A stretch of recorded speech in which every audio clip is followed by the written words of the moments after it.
Hi, I'm Jamieson Price, and you're listening to Two Dads and a Podcast. You've heard me before as the English voice of Sojiro Sakura, as Ryder, Bane Bloodhoof, and the announcer in Mortal Kombat. You know, when I was young. Ooh, boy. Welcome.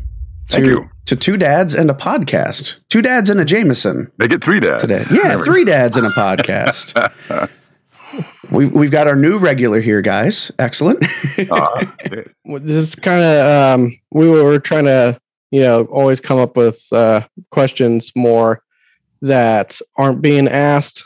And because we know a lot about what you've done. We know a lot about the voiceover work and stuff. I saw The Patriot when I was... that historical film, yes. I heard Historically accurate. In history classes. I'm like, wait a second. I mean, there's historical accuracy and there's historical accuracy. Yes. So I guess more along the lines of what is it you personally geek out for in your day-to-day life? Oh, well, I'm a big sci-fi nut, so that's my kind of go-to. Grew up reading Clark and Heinlein and Asimov, and now we have really, really good streaming content. Oh, TV yeah. So Netflix and Amazon Prime have been a godsend, and especially the last couple of years. Yeah, I mean, just the stuff that's coming out and the production quality that's coming out has been just phenomenal and a joy. I seem to remember growing up when you didn't have streaming and the big seasons were spring and fall. And I never really understood that because it was wintertime. You're trapped in the house.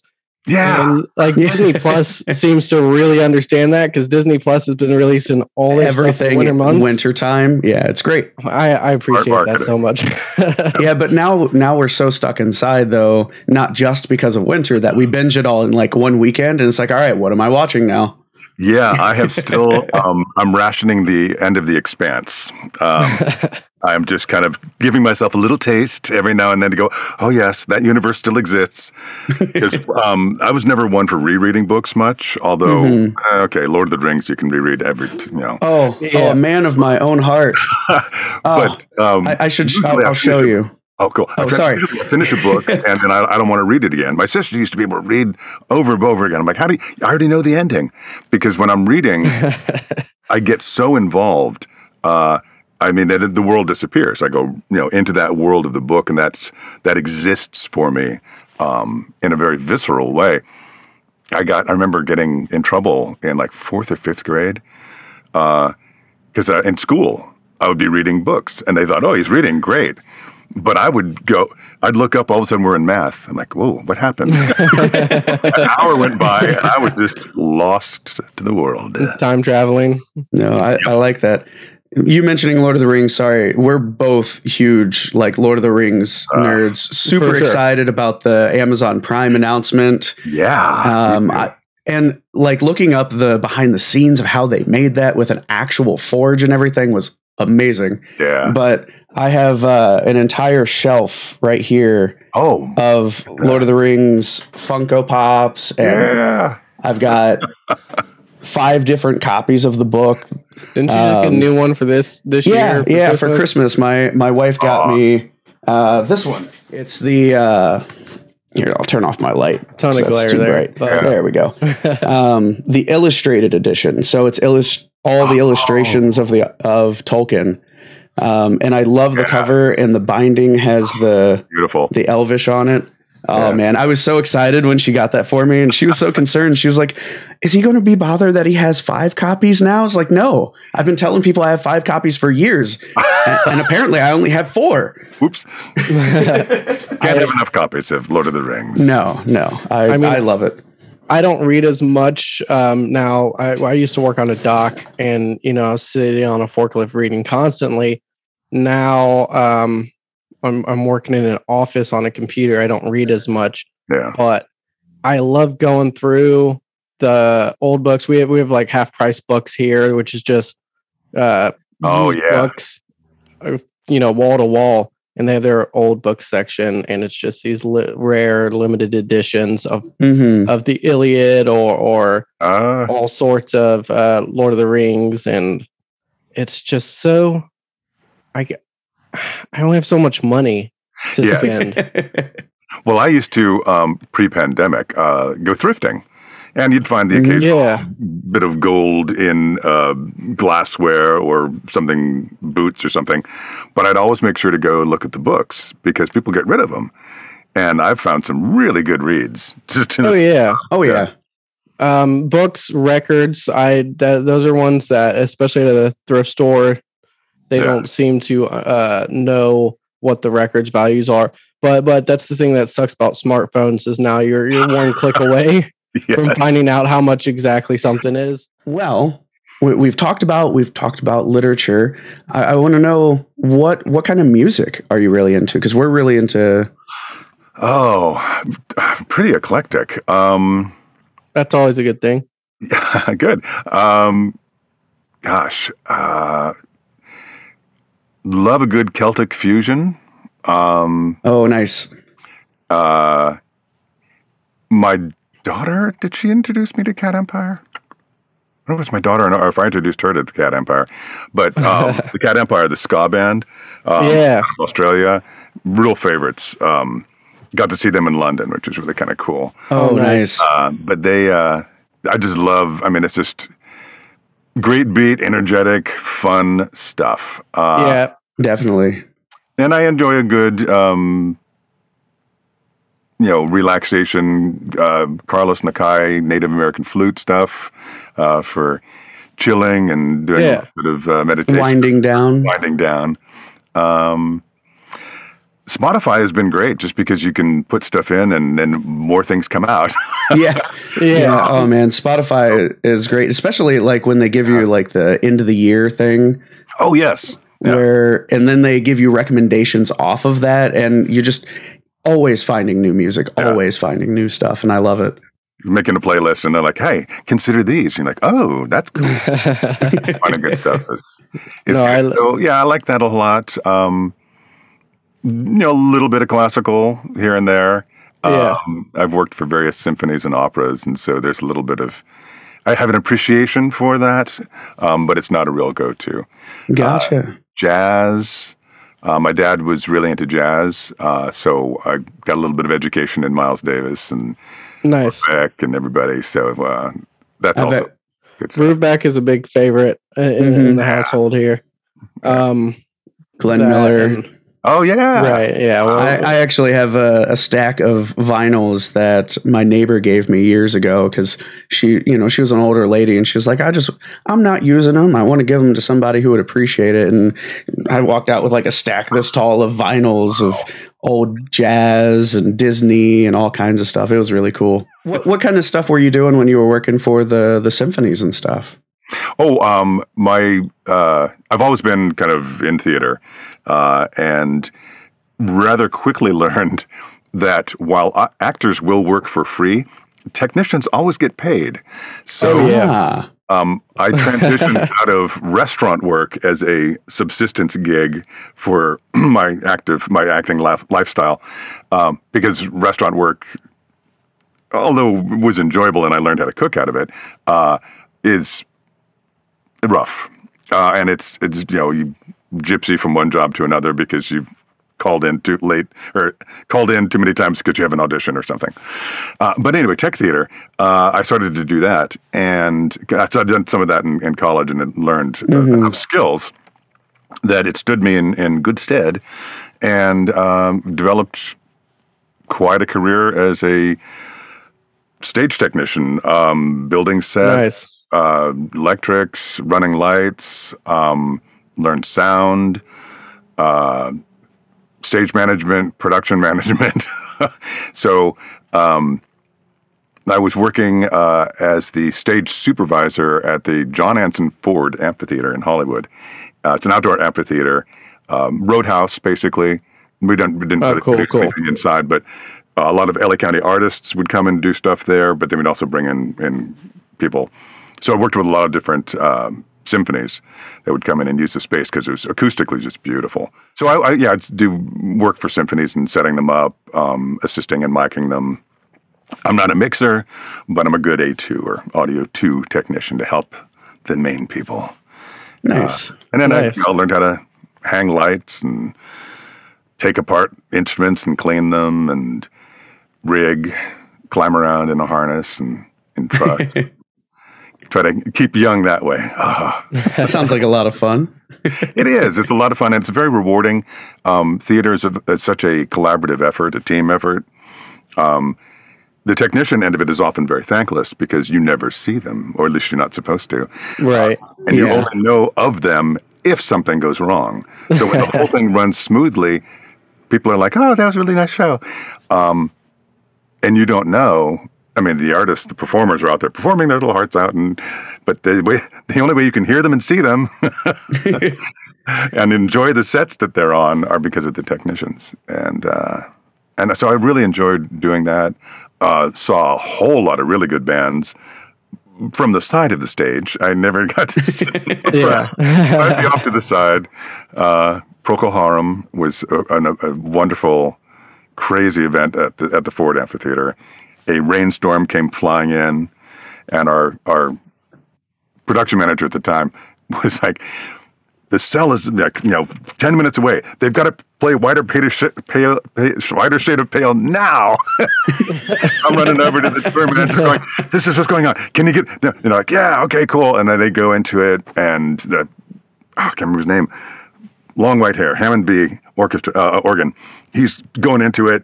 The wind is picking up. Sheet music is flying all over the place. The drummer's hitting stuff, and this raindrops are flying everywhere. That was, and they finished that song and ran off before they got electrocuted.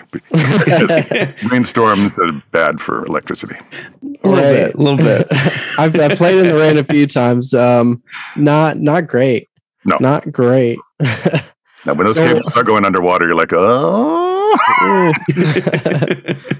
I mean, that sounds like a blast. Are there what's probably the worst job you've ever had to do? Telemarketing. Telemarketing. I got this great voice. I'm like, oh yeah. So that's been kind of after the restaurant work. That was like, ooh, there's something I can do there. Except from a psychological point of view, my mother hates telemarketers. So I grew up when that started to happen with her, not a woman given to cursing, was pretty pissed off at telemarketers. And all of a sudden I'm working as one. And it's like, oh God. And then you're having to cold call. And I wasn't even doing like people. I was working for a bank. And so it was calling other banks and trying to get an appointment for our bank people to see their bank people. It was horrible. I'm not good at it. I'm not a salesperson. Though I have a pleasant voice, I'll take no for an answer, and that's not good for sales. No, that's not. That's the complete opposite of what you're supposed to do. Never did Glenn Ross. Always. So that was probably the worst thing I've ever done. Very sedentary because you're sitting there on telephones all day long. So I gained weight. I was unpleasant to be with. And after maybe 6 months, maybe less, my wife, who had begged me to get a job because the acting stuff wasn't coming in steadily enough, like, you've got to get some money coming in. She went, please stop, just quit. You're obviously unhappy. You're making us unhappy. And serendipity being what it was, within a week or two, the Ford Amphitheater had called because the general manager knew my wife from school, and she was busy with a real job, but I wasn't. And so I got hired there and began a 22-year-long career with them. Oh, nice. Very nice. Oh, I lost which question I was going to ask. I've got the list of backup questions. I mean, I have a list of questions, but we're very going from that, talking, just randomly asking, oh, what's your favorite video game? Wouldn't probably work. We're very prepared. I Google searched a list of backup questions, such as, are you more a hunter or gatherer? Or if you had to describe the color yellow to a blind person, how would you describe it? So we're prepared. Wow. if we get lost. That's a rough one. Describe the color yellow. I don't know how I would do that. I don't know how I would either. We're getting into some philosophical. It's happy. It has energy to it. That kind of thing. But I'd end up describing things that they also couldn't see. Like it's like the show The Simpsons.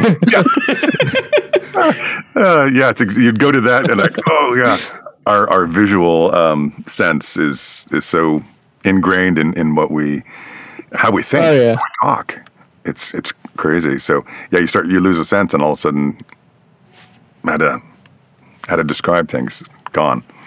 Right. At least in that regard. Okay. I don't know necessarily that I remember it, but I've got a question that we always like to ask people is, who was one of the first people that you met that you really geeked out for in this profession? Or even, when you're working as, a stage tech. Oh, wow. I don't geek out over people.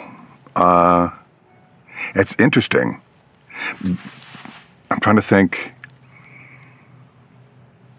Because I worked with Mel Gibson on The Patriot. That was pretty big. Jackson Brown was at the Ford. That was, okay, hey, it's Jackson Brown. Wow, I don't tend to geek out over people. I can understand that. That's fair. It's a very interesting because I've had some celebrity of my own doing shows and being the lead actor and, being mobbed after the performance and that kind of, stop gushing, please. On one level, it's nice, but my ego doesn't survive on that. That's not how I define my self-worth. So it becomes uncomfortable, that kind of attention. So if I meet somebody who's a celebrity, I don't tend to give them that. I give them, you're a normal person, and relate to them as a human being, which I find celebrities appreciate more than geeking out over them. Because as an A2, I've had to mic people. And if you're putting a lavalier mic down a woman's skirt or dress, you get pretty intimate with some, pretty well-known people. And it's like, oh, excuse me, my hands are cold, sorry. Or would you take this microphone and place it,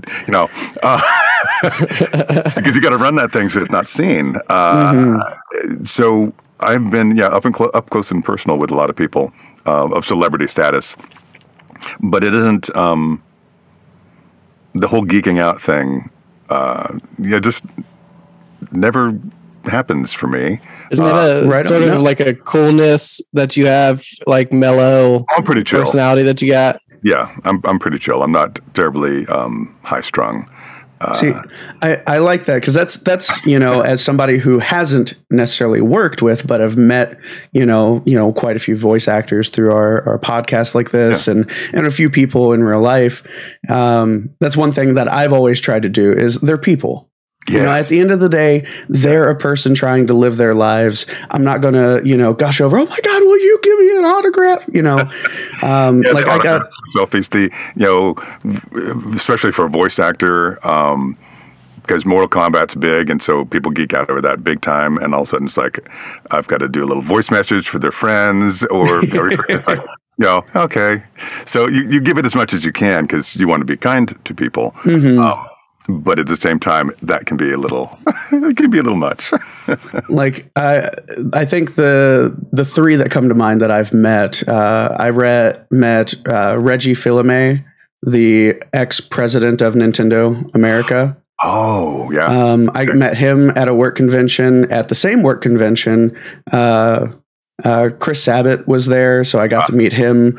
And then while working actually at retail at the store, it was a game store, LeBron James just walks in with his family and he's, coming in.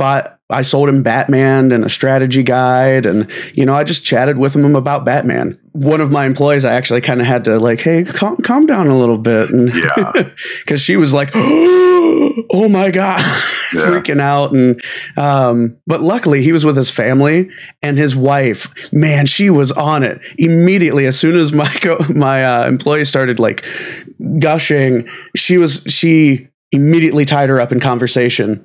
So it was really funny, like watching that work. Man, she was just on it. You know, she deserves a paycheck for that alone. Well, and that may be partially why I don't geek out is, especially as a technician in theater, that's really frowned upon. So, and then I've been the supervisor, so I've been the one talking to my techs, going, "Don't do that." You know, treat them as normal people. So I've been the one kind of policing that. So it's very much ingrained in my psyche not to do that to people, because that's usually a specific request by those celebrities when they come in. It's like, they make arrangements for, okay, I'll do some signing of autographs or whatever, or something like that. But it's a set time and it's a set thing. Right. Don't bug me while I'm working. Well, that's just it. A lot of people don't really connect the two, that yes, these are really well-known people. They do a lot of stuff, but this is their job. This is what they're getting paid for, Or if they're out retail or they're shopping or something. Yeah, they're just trying to be a person. They're buying video games. We were in a small town in South Carolina, north part of South Carolina. Anyway, we're in a relatively small town, and Mel couldn't go anywhere. Right. Anywhere he went, mobbed. So it was a real, don't want to ever have that kind of celebrityness, because his lack of privacy and his lack of being able to do anything without having guards around him, he couldn't. And that's not a life. That's my bread and butter. I love going places and doing stuff. Now, is that actor? It's nice to have a certain anonymity. I was actually just going to ask, like, is that why you do a lot of voice acting on screen? Or I started off. Have you heard him talk? It's because of his voice. That's why he does voice acting. No, I started off on the stage doing legitimate stage on the boards, and I did a bunch of regional theater, outdoor dramas and stuff, and ended up going, okay, it's time to go back to school and get my grad degree. And I looked at different schools and ended up coming out here to Long Beach because it was of its proximity to LA. I'm like, I'm right there. I'd rather be in LA than New York. I visited New York and it was like, it was dirty and noisy and didn't like the vibe there. And I'm a native Californian anyway. So ended up down here in Southern California. I mean, of course, it's film and TV is what you want to go for down here, or over here, wherever. So I had a lot of success as a stage actor. And then sometimes that doesn't transition well into camera work. Yeah, it's a very different dynamic. Like, it's all acting, though. It's basic. Voice acting on stage, and acting on camera is all the same foundation. Core, yeah. But there are nuances, and I couldn't pick up the nuances for on-camera work the way I had for stage work. So I had limited success on camera. And I did a few TV shows, did a few movies. But I was working on a show in Long Beach. Oh, and I think I saw Dorothy Fawn. You've interviewed her end of last year, or end of 2020. Yeah. Mm-hmm. Dorothy was my leading lady in it. And nice. That was like, I graduated in 95 from grad school. And she said that she and her husband, Tom, were doing anime, and she thought that I might be good at it. Turned out she was right. So she introduced me to a studio, got me a foot in the door. And, here I was with my MFA going, okay. And they're like, okay, let's have you do Man D, Guard C. And I was doing little tiny bits and pieces and doing Walla stuff, which is just background noise. But it's all to fill the world of the audio scape. But I was like, okay, whatever you want me to do. I didn't go, I have my MFA, you should be doing lead roles. I was very patient and just kind of sponged and absorbed whatever they could teach me and throw my way. And then within a year or two, I was doing major roles, and it just kind of exploded exponentially from that.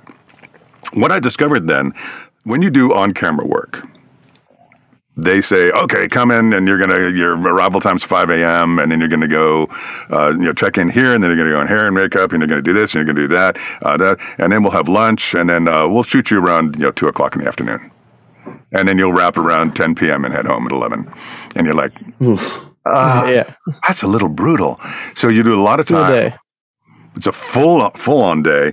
You spend a lot of time sitting in your trailer. Or you can go and watch, and I would try to do that just to kind of learn and see what was going on. But yeah, it's a long, brutal day. When you do voiceover, they say, when are you available? And you say, and I go, oh, great, we'd like to have you on this day from this time to this time. And you get paid the same. So I quickly learned that voiceover was, oh, this is nice. And you see a lot of celebrities now, and just under celebrity, the B-lists as well, who are going, oh, this is great. I can get paid a day's wage or more, because they have names, and work for a whole lot less time. During the Patriot, my daughter was born in 95, so the Patriot was 99, so she was 4, and I was off for like 2.5 months on that film. I was auditioning all the time. I missed a major portion of my daughter's early childhood. And I found that to be dissatisfying in some ways. I wanted to be there more. I wanted to be a very present dad. My dad was traditional, go off to work, and we'd see him 6 o'clock when he got home. Right. So when my son was born in 2003, that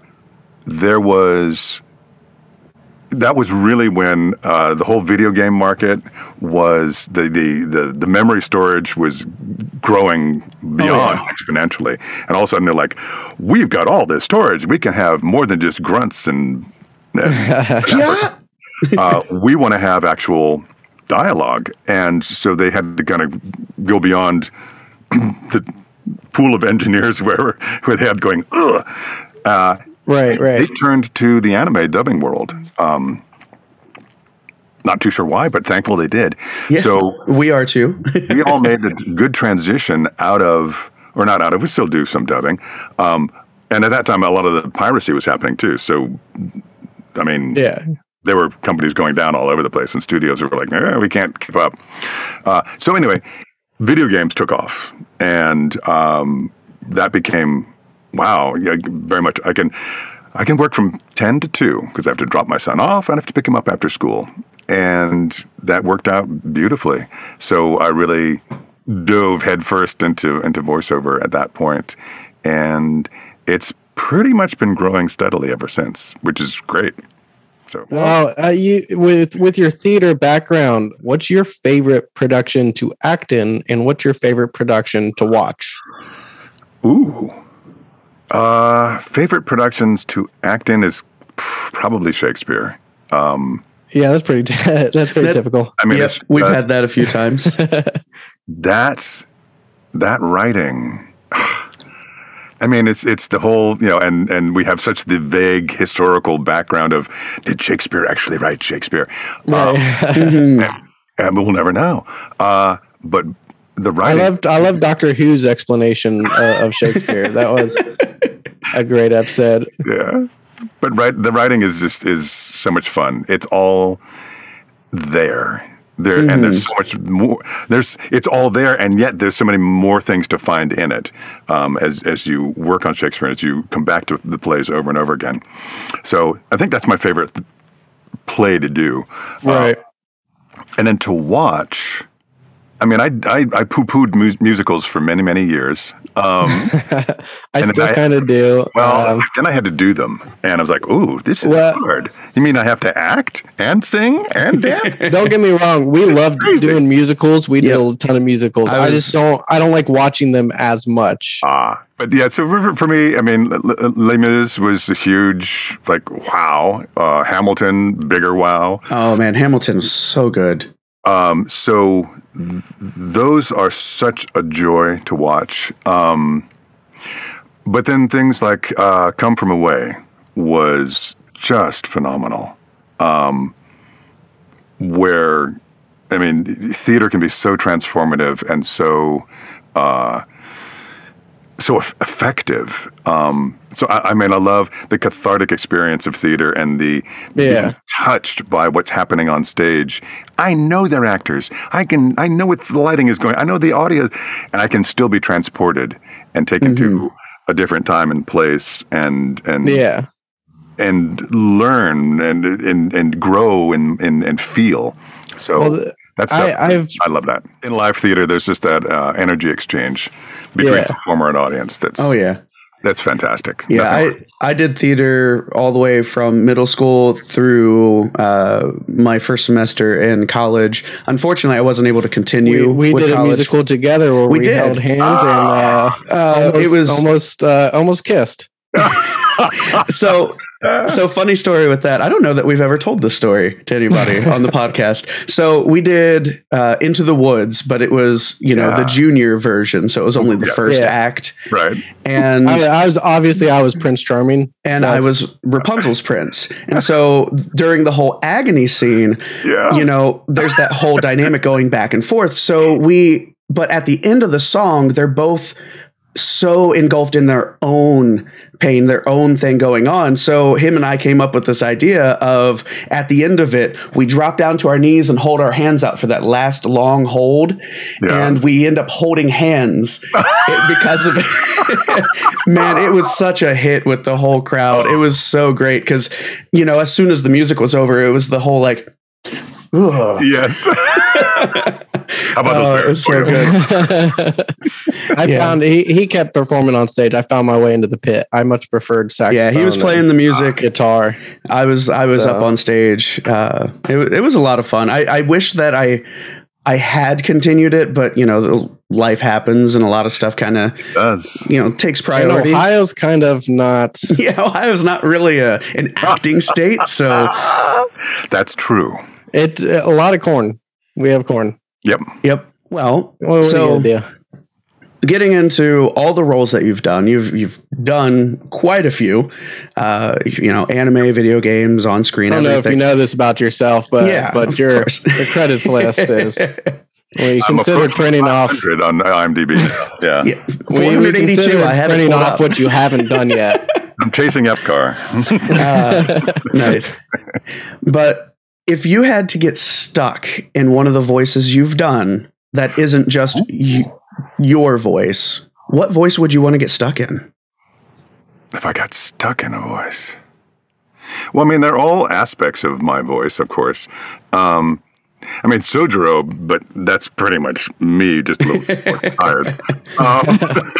I'm tired, Dad, so I relate to him so much. And Gankutsuou, the Count of Monte Cristo, was again me, but there's a deliciousness to him that was kind of fun. The one that was, I guess, kind of out of my normal speech, Ryder, just because his joy of life, his exuberance, and it's.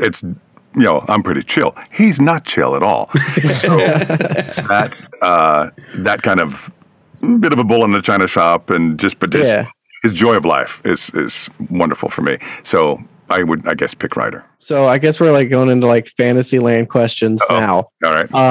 If you had to be stuck in a universe that's not our own, which universe would you want to be? Kind of flipping that question, not stuck in the voice, you get teleported to the world. It does not have to be something you've played in. Middle Earth, Star Wars, Pokemon. Wow. there's so many fun worlds.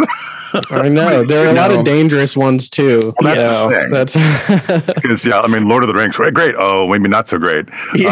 That's really dangerous. Right? Do you like dysentery? Because you're gonna have dysentery. Right. Gosh, and Star Wars, but again, dangerous. There's awful people running around trying to do things to you. Oh yeah, right. And randomly your planet might explode. Randomly, the Marvel universe would be really cool, except again, danger, aliens. Especially if you live in a big city. With my luck, I would be stuck there and I wouldn't have any superpowers. I would just... It would just be your normal life, except now there's giant aliens attacking. I would walk out to start my car up and it would just be crushed.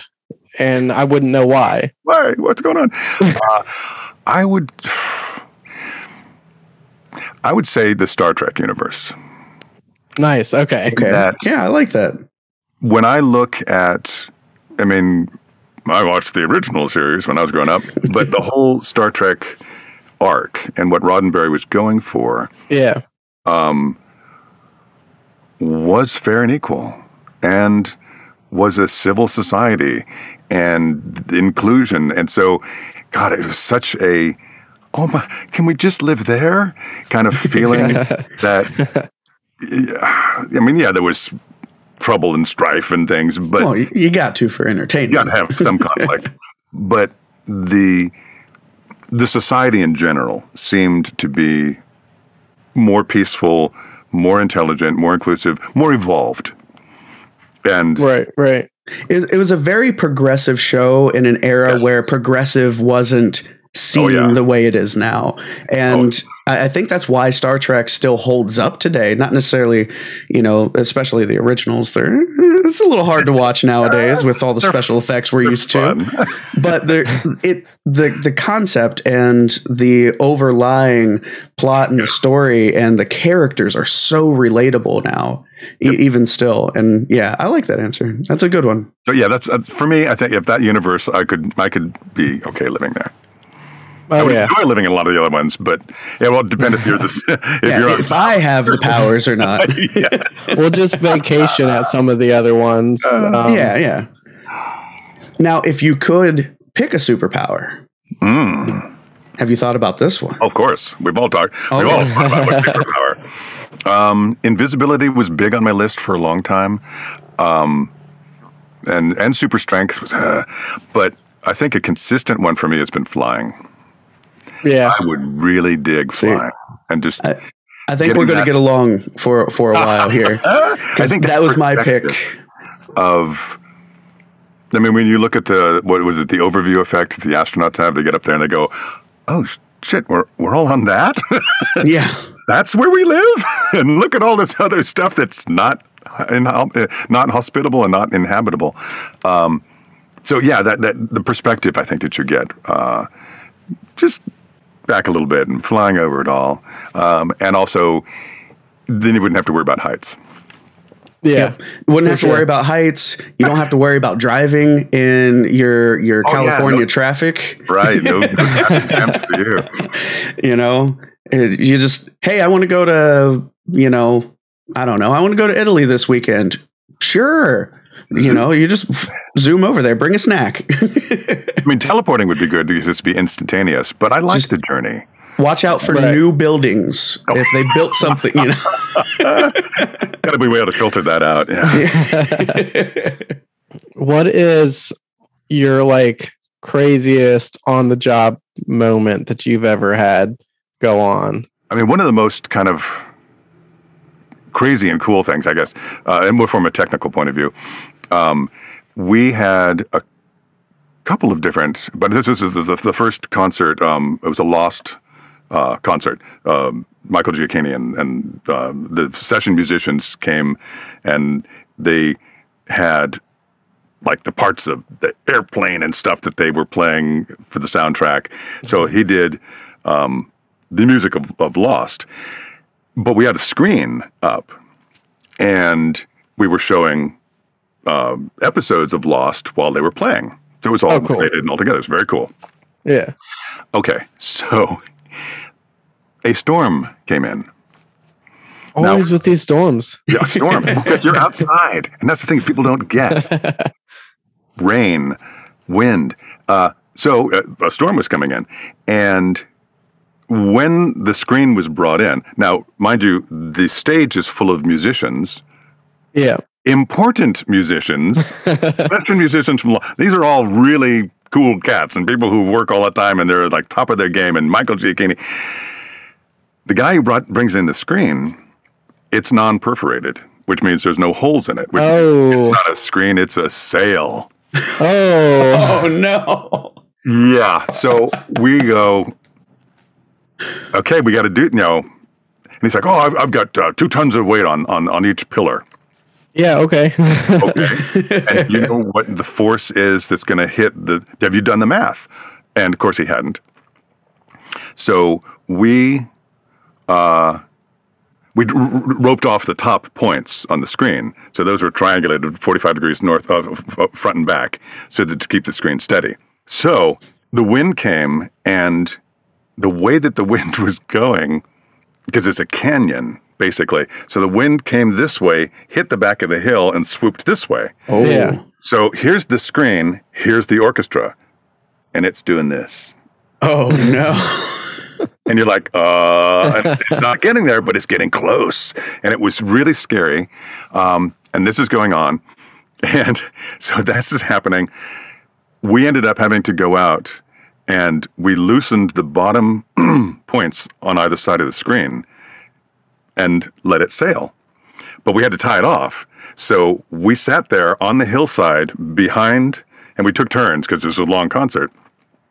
So everybody got it on the crew, basically got a turn to sit there holding a line on either side, and the wind would come and blow, and we'd let it go.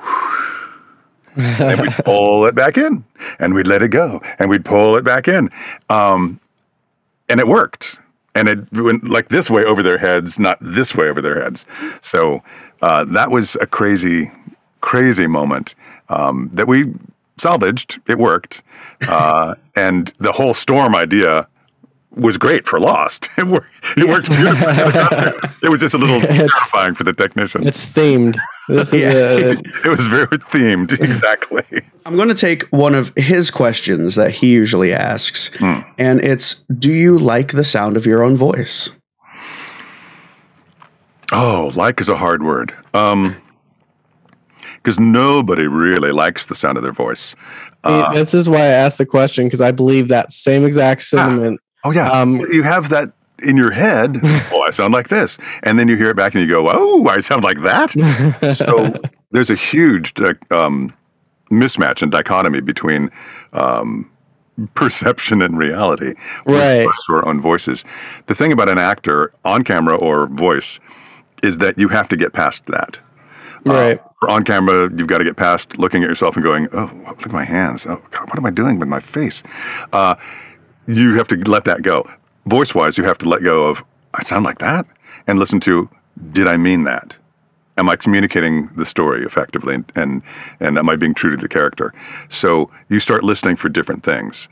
But it's a process of getting inured to it and to go, and to let it go. And to focus on the things that matter. Mm-hmm. Because whether or not you like your voice doesn't matter if you're being hired for it. And then you're like, okay, now how do I give them more of what they want? So, yeah. I mean, I like it in that it gets me work. I have stopped people in their tracks talking before, which is kind of funny. My wife worked for the Long Beach Symphony here, and at the downtown, the Terrace Theater, and pretty much any space you can find that acoustic hello place. And I was the husband, so I'm like handing out programs, and I remember finding, oh, there's that spot. Okay, I will stand here. So I'm standing on the steps, and I would go program, and people would go, what? I was in this acoustic bubble that just I echoed in their heads. They were like, okay. I mean, I could have manipulated them with my voice. But it was crazy. And it was like one of those, this is fun. Well, I guess since he stole one of mine, I'll steal one of his. That's fair. Do you play any video games? Have you played any of the video games you have voiced? One of our listeners specifically, like he wanted this question, and it was specifically about the Disgaea games, if you've played those, but in general. I love video games, and I love playing them, and I'm terrible at them. So there's a lot of games that I'm in. I just have to check stuff on YouTube because I can't get there. God of War, I was like, I saw my first troll. Oh, hey, there. Okay, now I'm stuck. Such a beautiful game, too. We recently Diablo 3, because Diablo 3. Oh, yeah, I like that game. There was a lot of. It was easier. I don't know. What I really enjoyed, because we played Gauntlet on Xbox. Oh, man, I loved Gauntlet. And it was so much fun because all four of us would, be on the screen and running around, and my son is, 4. I'm like, keep up, come on. And Diablo 3 was in the same vein where we could all work together and run around. So I really enjoy those kind of cooperative games. My son and he grew up playing Halo. We were playing Halo together. We were both in Halo 5, and then Halo 5 was single player. We're like, come on! So that ended our Halo games together. I couldn't get past. Like, I got out in the desert, got stuck. Zelda, okay, I got through Zelda. The Breath of the Wild. And such a good game. My son's getting through that. My wife was really, when she was in college, Zelda was the big thing. Oh yeah, Ocarina of Time and Majora's Mask. She got us into it when later. And we got the Nintendo, and we had a lot of fun with Zelda. Yeah, so Zelda is one that I have played. Diablo 3 I've played. Oh gosh, playing. This is a fun one. So, it's a fighting game. My character was Algol. Soul Calibur. Yeah, came in there. Finally, I got it. My brain still works. So playing Soul Calibur. Because I'm in it, great. My son's 5 or 6, I don't know, little. And we're playing, and he's kicking my ass. Great. What he then would do is take whatever character I had just played. Yeah, he beat your ass with that one. Character and beat me with it. And he was totally innocent, and he didn't mean to be pushing my buttons. But that's like one of the only times I've ever yelled at my child. My son was like, and it's a funny story, and he's not too traumatized by it, I don't think. But it was just, he was just rubbing salt in that wound. Is there any part of anime, because you have this strong connection to sci-fi, and anime is so heavily influenced in that. Is there any part of anime that you have related to over the years, or any specific anime that struck a chord with you? Not really. That struck a particular chord. I mean, you delve as wholeheartedly as you can into whatever world you're given, and so for that session, it's really you're really concentrating on that, and so you identify with it. And you certainly that's your world, that's your universe for that time. Part of it is difficult because we only see a very small portion of the finished product when we're working on it. Typically in a booth, you only have your lines. Sometimes you'll get fed lines by the director, or they'll have the recorded lines of the actor before you or around you. And so you can get some kind of a pre-roll and act off of another actor, which is great. But a lot of times it's very much in a vacuum. And you are getting explained a rather complicated anime plot Complicated anime plot. Now, You know, I've never heard of that. Soap and Bleach come to mind of like, okay, let's just bring it down to, do I like the person I'm talking to or do I not like them? Because the Soul Eater thing and there's all sorts of stuff happening and okay. Do you ever get surprised anymore by plots that get thrown at you? Oh yeah, there's stuff that happens. When I was doing Digimon, one of the first roles I did, big roles I did, and that was Oikawa, and he was this villain, and he was awful, and he was horrible. And then the demon came out of his mouth, and he was no longer. He was a nice guy. And it's like, whoa, turn around! Thanks for letting me know. And same sort of thing in Gankutsuou, the Count of Monte Cristo. He's possessed by some alien. And that comes out of him, and it's this parasite or whatever it was. So there are things that happen all the time. Sometimes the director knows, and they just choose not to tell you so that you don't foreshadow anything. Right. Because sometimes if you tell the actor will like, ooh, now I have this information, and I'm going to put it in there somehow. And other times it's because it's coming over so fast, they don't even know. Especially nowadays. Yeah. Okay, I know that you thought this happened, but this is happening, and now you're that. And you're like, what? How did that happen? So there's lots of surprises that still happen. Yeah. Oh man, it's been awesome getting to know you, talking to you, and getting some of your insights, man. Maybe when things open back up, we can try to get you, catch you at a con in Ohio, or maybe we'll just reach out in a year and get a 1 year later. There we go. Where are they now? Yeah, where are they now? All right. You have a wonderful night. You too. Take it easy. See ya. Hey, this is Tired Dad, and you've been listening to the Two Dads in a Podcast interview series. For more content, like and subscribe to this channel. You can also follow us on Instagram, Twitch, and everywhere podcasts are available. To help us bring you more of these amazing interviews, you can support us on our Patreon. Just follow the links below, and thanks for watching.